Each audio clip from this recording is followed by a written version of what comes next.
Hello and welcome to another geopolitical analysis video. Thanks for tuning in. Please like, subscribe, and share the video below. Now, when it comes to subversion, regime change, and clandestine, billionaire George Soros is one name that seems to pop up quite noticeably. The scandals that over time sounded like wild conspiracy theories quickly rose to surface with damning evidence in his involvement with the Arab Spring, infiltration of European Court of Human Rights, and funding groups such as Black Lives Matter containing anti-Trump rhetoric. And that isn't the end of it. George Soros, who fancies himself as a Keynes-like global tycoon, has had many scandals tied to his name over the last decades. A posing philanthropist who funds groups that support gender equality, LGBTQ community, feminist rights, and mass migration, has allured many leftist-leaning people to believe that he is a proponent of noble causes. I won't refer to him as a philanthropist, as a word cannot possibly describe such a man. So as you will see soon, George Soros is anything but that, using these social issues as an undercover, Trojan horse if you will, for his own political manipulation and subversion. So let's examine why I say this. Where George Soros was born 68 years ago to parents who were wealthy, well-educated, and Jewish. When the Nazis occupied Budapest in 1944, George Soros' father was a successful lawyer. He lived on an island in the Danube and liked to commute to work in a rowboat. But knowing there were problems ahead for the Jews, he decided to split his family up. He bought them forged papers, and he bribed a government official to take 14-year-old George Soros in and swear that he was his Christian godson. But survival carried a heavy price tag. While hundreds of thousands of Hungarian Jews were being shipped off to the death camps, George Soros accompanied his phony godfather on his appointed rounds, confiscating property from the Jews. These are pictures from 1944 of what happened to George Soros' friends and neighbors. You're a Hungarian Jew who escaped the Holocaust by posing as a Christian. Right. And you watched lots of people get shipped off to the death camps. Right. I was 14 years old. And I would say that that's when my character was made. In what way? That one should think ahead, one should understand and anticipate events, and one is threatened. It was a tremendous threat of evil. I mean, it was a very personal experience of evil. My understanding is that you went out with this protector of yours who swore that you were his adopted godson. Yes. Went out, in fact, and helped in the confiscation of property from the Jews. That's right. Yes. I mean, that sounds like an experience that would send lots of people to the psychiatric couch for many, many years. Was it difficult? Not at all. Not at all. Maybe as a child you don't see the connection, but it created no problem at all. No feeling of guilt. No. For example, that I'm Jewish, and here I am watching these people go. I could just as easily be there. I should be there. None of that. Well, of course, I could be on the other side, or I could be the one from whom the thing is being taken away. But there was no sense that I shouldn't be there, because that was, well, actually, funny way, it's just like in markets, that if I weren't there, of course I wasn't doing it, but somebody else would be taking it away anyhow. It was whether I was there or not, I was only a spectator, the property was being taken away. So I had no role in taking away that property. So I had no sense of guilt. Are you religious? No. Do you believe in God? No. Soros told us he believes God was created by man, not the other way around, which may be why he thinks he can smooth out the world's imperfections. When we went with him to Ukraine, he was treated like a visiting head of state and was received by the president. Then he was received by the prime minister and finally the central bank. 20% in cash. They even allowed him to look at the books and asked him for advice. Lots of people want George Soros's advice. Most recently, South African President Nelson Mandela. Actually, President Mandela asked me, how could South Africa protect itself against speculators like you? And I told him, I wrote him a memo, trying to give him the best advice I could, how to reduce the exposure of South Africa to speculative attack. That's the old stop me before I kill again approach, right? You're telling this is what you can do to stop me. Whether I or somebody else does whatever is happening in the markets, it really doesn't make any difference to the outcome. I don't feel guilty because I'm engaged in an amoral activity which is not meant to have anything to do with guilt. Part of the reason he is so rich is that the Soros hedge funds operate offshore in the Netherlands Antilles to avoid scrutiny by the Securities and Exchange Commission. So even while Soros tells Congress and the Treasury that hedge funds must be regulated to stop the global crisis, he's avoiding the rules. Why is it that Americans can't invest in the quantum fund? It's an offshore fund. Why is that? Because the fund is not registered with the Securities and Exchange Commission.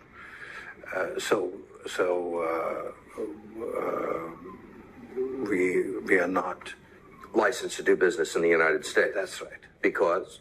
Because we are not registered with the Securities and Exchange Commission. Because we find it more convenient to operate without it.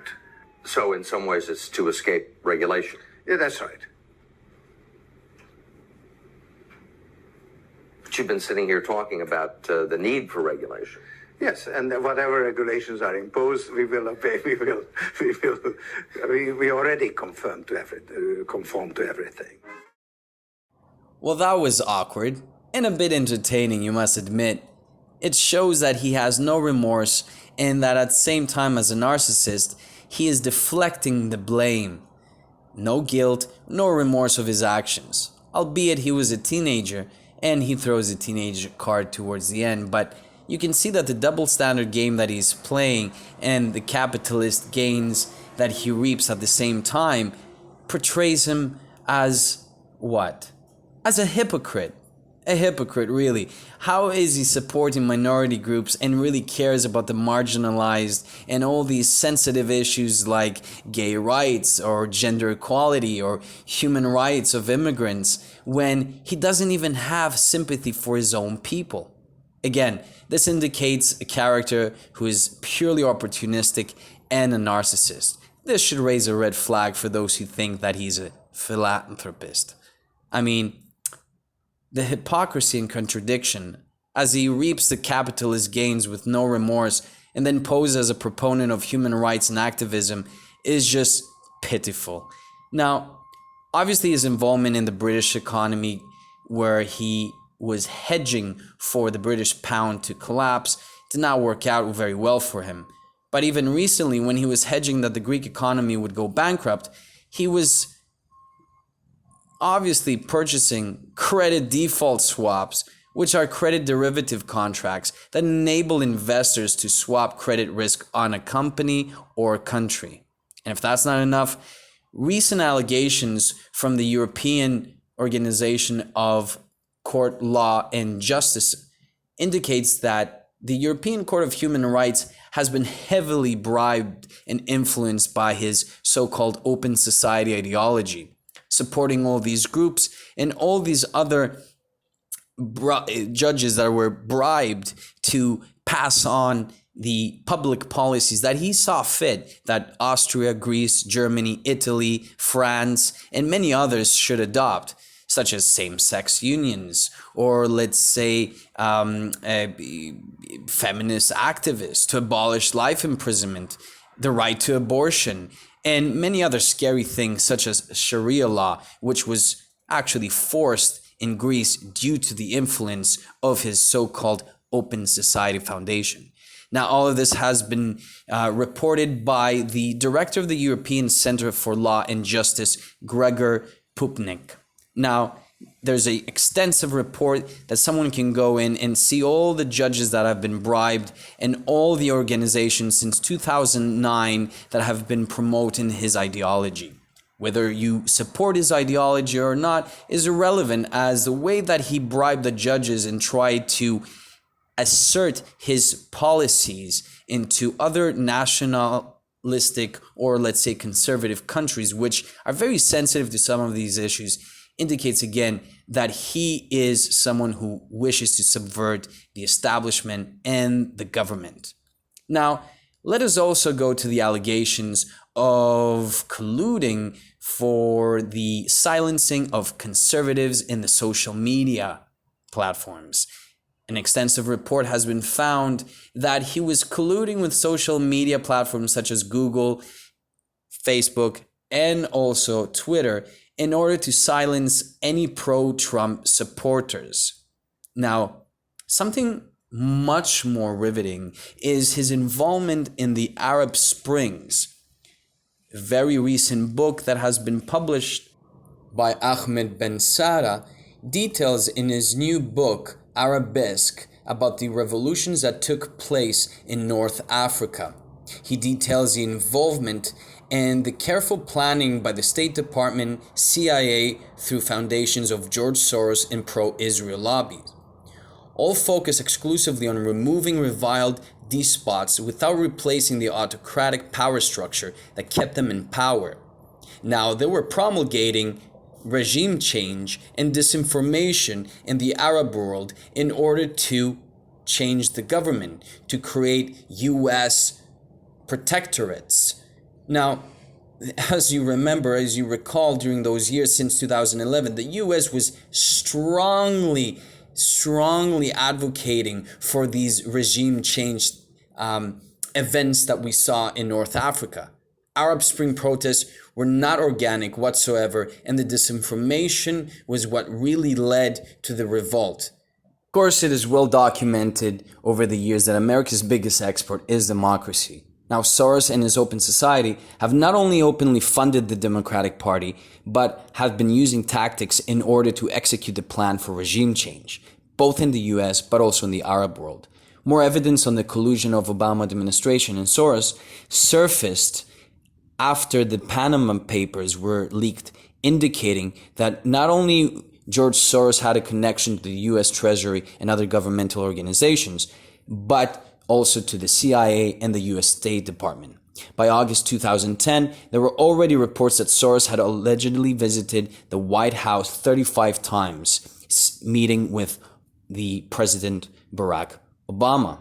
Now, one may ask, what does this have to do with the Arab world and with the Arab Springs? Well, clearly, if we look at also the protests that have been happening and been sweeping in the US, we see that not only are the tactics very similar, creating agitation, having banners that are asking for political reform, but also defunding the police and also trying to create further agitation and further turmoil. These are tactics created to subvert a government and to subvert a regime.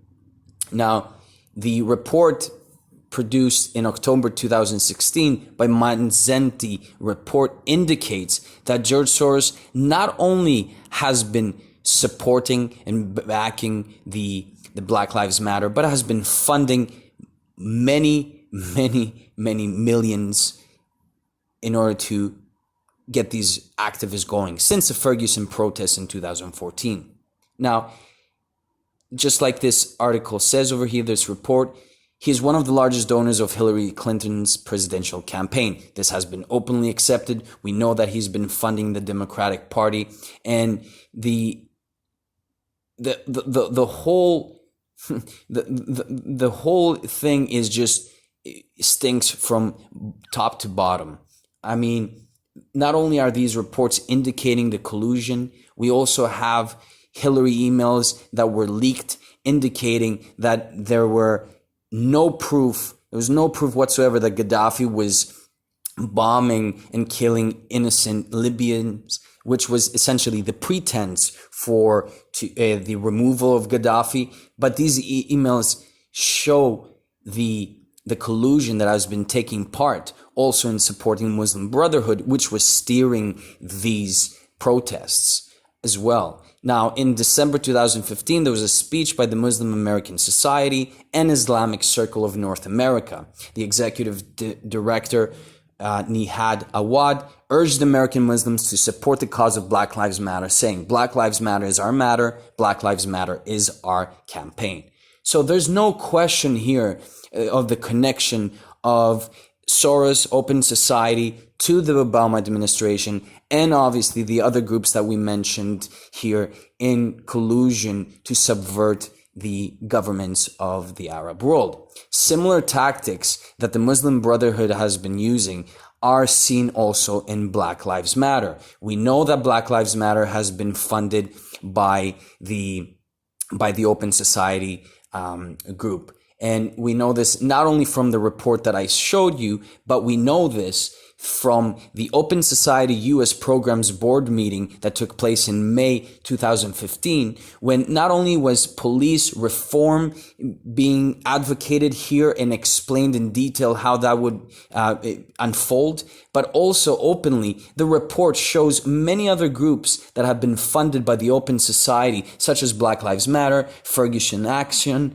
Million Hoodies Movement, and Freedom Side Group. Now, the report details that a variety of other national advocacy organizations, including Grantees Advancement Project, Policy Link, the Center for Popular Democracy, and ACLU, are working to provide advocates with toolkits and resources to help the organizing efforts. Locally based groups such as the Ohio Student Association, etc., all the way down to Black Lives Matter. This is a report from Open Society Foundation, clearly stating its own agenda.